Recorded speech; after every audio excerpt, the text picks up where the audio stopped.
Welcome to Cosmic Scene with Jill Jardine. I'm your host, Jill Jardine, longtime astrologer, psychic, yogi, healer, and Sanskrit Mantra instructor. In today's episode, I'm going to teach you some Sanskrit mantras for love. So stay tuned.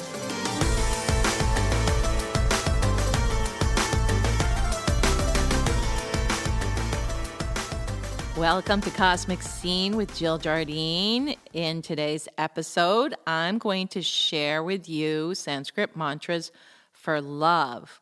Who doesn't want more love in their lives? And by love, I'm talking about whether it is personal love, for instance, in a relationship that's already existing, if you want to improve it. If it is to pull in a new relationship, these love mantras are fabulous for that. And then love for self-love, everybody can use more of that, as well as divine love, to feel that connection to your source and feel the unconditional love pouring down onto you from your higher self, from the source of all that is. In my practice as a therapist, as a healer, yogi, and Sanskrit mantra instructor, the big three that everybody wants help with in their life is prosperity or abundance, money, and you can refer to my podcast, Sanskrit Mantras for Prosperity. They also want to feel better. So that's a whole nother range of mantras for health and healing and well-being. I did share some of those earlier in the year 2020 during the coronavirus pandemic when it first hit. If you go back and listen to the astrological trajectory of the coronavirus, I shared some Sanskrit mantras for health, and I will be sharing more. And then the third big hot topic is love. And so today I'm going to share mantras for love. And please refer to my earlier podcast on Sanskrit mantras, my first one on Introduction to Sanskrit Mantras, where I shared mantras to remove obstacles, and then the Prosperity and Abundance episode, Sanskrit Mantras for Prosperity. And as I had mentioned in those podcasts, that Sanskrit mantras are powerful, they're formidable, they come through a lineage, and it's best to learn them from a vetted teacher of Sanskrit, and they also affect us on so many levels. I don't think I shared this piece about chanting Sanskrit mantras, but you can chant them out loud and you will affect a very powerful physical sensation or healing when you chant the mantras out loud. You can actually whisper or say them quietly to yourself. Let's say you're flying on a plane and you want to chant mantras for protection, which I have done many a time. I've done them very softly to myself. Or the third way is you can think the mantra, and that is very powerful. That's going to affect a change in the spiritual and mental body, as will chanting it sort of quietly to yourself. So it depends what kind of effect you want. If you want to have a profound physical or energetic or vibrational effect, chanting them out loud is always very good. If you want it to be more meditative and spiritual, then maybe chanting them softly to yourself or even silently in your head will affect more of a meditative and peaceful, mind-calming, meditative effect, which I also had mentioned earlier, but it's worth saying again that if you have problems going into a meditative state, a lot of Westerners, it's not the easiest place to access. Well, mantras are a great segue into a meditative space. And remember what mantras mean. Manas, man, M-A-N, means mind, and tra, which comes from the root tre in Sanskrit, means still. So mantras are stilling of the mind or quieting the mind. And so, of course, when we quiet the mind, it leads us into meditative awareness. And so to recap, some of the benefits of chanting mantras are that they are energizing mantras are energy like fire. You can use that energy like fire to cook your lunch or burn down a house. So again, you want to have a pure intention, an intention for healing, and you want to focus on the beneficial result that you want to affect by chanting. And then the mantras create the healing energy that we call prana in Sanskrit, which can be transferred from individual to individual. So again, there's the healing component of chanting mantra. And the other thing I did not mention, and I chant mantras a lot for this, we can clear ourselves of negativity, or let's say we went into a place and the energy wasn't so good, or you could tell that there was negativity or negative people, that people were saying negative things, or you've been watching the news and you want to clear yourself. Well, you can chant the mantras to clear yourself. Some of the Ganesha mantras I shared in Introduction to Sanskrit Mantra will help with that. But I also use mantras to clear space. For instance, let's say you start traveling again and you go and stay in a hotel. You don't know who was in there before you and you want to clear the space. Mantras are very, very good for that. Where I live here in New England, around the Boston area, there's a lot of old houses, haunted old houses. And so a lot of times I get called to clear them, and I use mantras that are very good for space clearing. That's a whole nother episode, but I just want to share that you can use mantras for many different purposes. And so today's purpose is to bring in the vibration of love. And as I said, who doesn't want more love? And I'm going to teach you a few mantras, love mantras, for various purposes. And I want to start with the goddess of love in Sanskrit, and her name is Kamala, and she is an incarnation of Lakshmi, which is the goddess of prosperity and abundance, and refer to Sanskrit mantras for prosperity to learn some Lakshmi mantras. So Lakshmi has a form where she incarnates as Kamala, the goddess of love, and also as an incarnation of Divine Mother called Radha, who is also a love goddess who gets together with Krishna, and it is a love fest. So I'm going to share you some mantras for Kamala and Radha and Krishna. And so we'll start with a very simple mantra to the goddess of love, Kamala, and that mantra is Om Kamalaye Namaha. And so that basically translates to I invoke the energy of love, or I invoke the goddess of love to bring love into my life.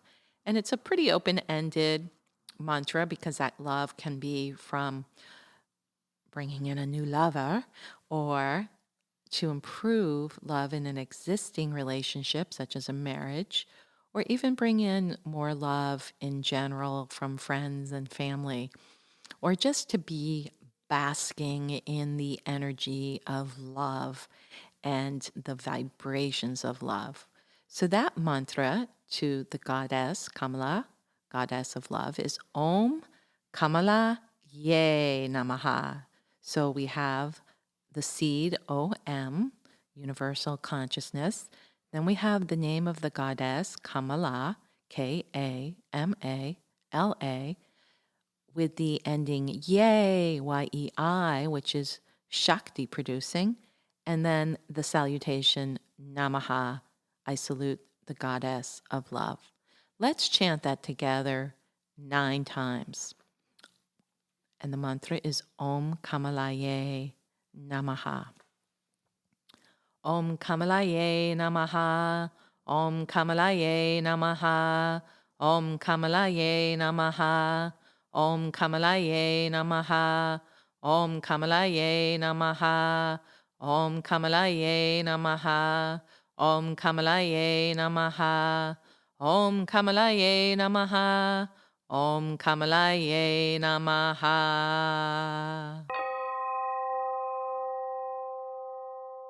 So I'm going to teach you a very simple mantra as I shared in the earlier intro podcast to Sanskrit mantras. There are mantras that are called bij or seed mantras, bija, B-I-J-A in Sanskrit. And encompassed in these simple one-word mantras are the whole essence of a deity or an energy that one wants to invoke.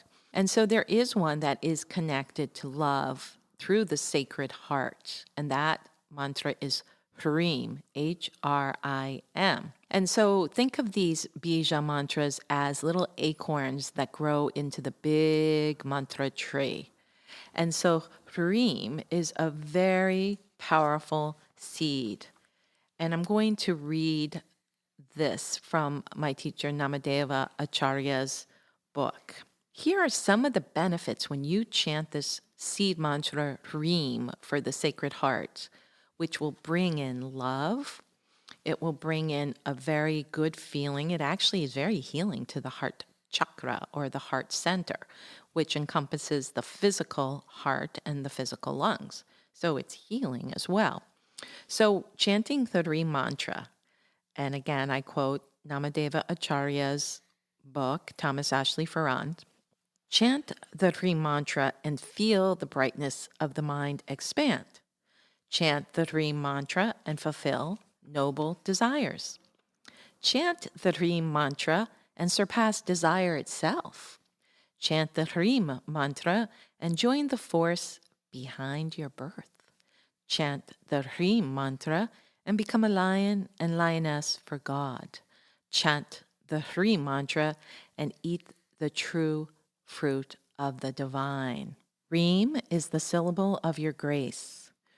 Hrim is the name ineffable.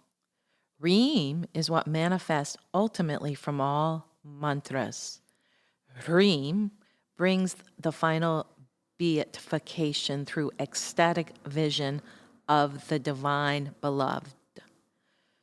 Hrim strips away all of the coverings of the soul, the food sheath, the mind sheath, the causal body, and even the body composed entirely of bliss.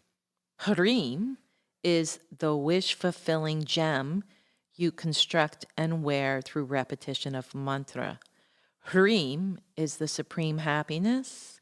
Hrim changes the faulty perception of this universe into the vision of changeless reality as it is. Hrim, pronounced H-R-E-E-M, is the seed sound for the illusion of this reality. It is said, if one practices this seed mantra devotedly and intensely, the reality of this universe will be revealed to the seeker as it is. You can find the seed mantra Hrim in both Vedic and Tibetan Buddhist practices. It is said that a subtle flame burns here in the Sacred Heart, which can manifest for you on this plane of existence. It is the fuel of devotion. It is also written in the ancient spiritual texts that this flame, induced by Hrim or the Rita Padma, an 8-petaled lotus located just below the heart chakra, which gets activated when we chant Hrim. This flame can put you in contact with higher realms where exalted beings dwell. So there's a lot to say for the simple seed bija mantra Hrim. It can bring love to you and so much more. Join me as we chant Hrim together. Let's do it 27 times to give it the real attention that it deserves. The Bij mantra Hrim. By the way, you can use this to clean a mala or a piece of jewelry if you chant with the stones. In the case of a mala, there's 108, and let's say somebody touches it or you dropped it, or that you just got the mantra and you want to align it to your own sacred heart. You go through touching each of the beads, which should be 108 or 54 if it's a rosary, and you chant Hrim, Hrim, Hrim as you touch each bead. So let's chant it 27 times together. Hrim, Hrim, Hrim, Hrim, Hrim, Hrim, Hrim, Hrim, Hrim, Hrim, Hrim, Hrim,